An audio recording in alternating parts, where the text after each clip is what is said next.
This year at Millard West, along with getting new students, we also welcomed a new athletic director.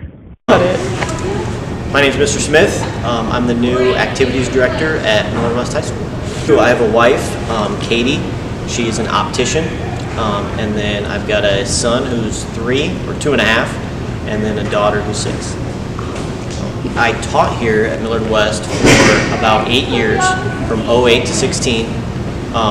And then I coached baseball and I coached softball, and I was Dr. Loof's assistant for 4 years. I left to go to York High School out west of Lincoln.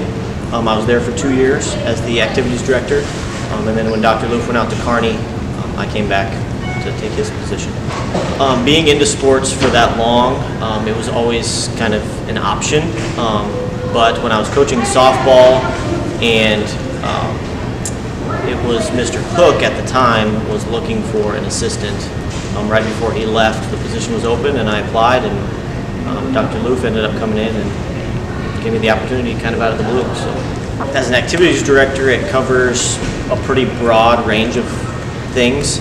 Obviously, the sports and the events and dealing with the coaches and all that kind of stuff is part of it.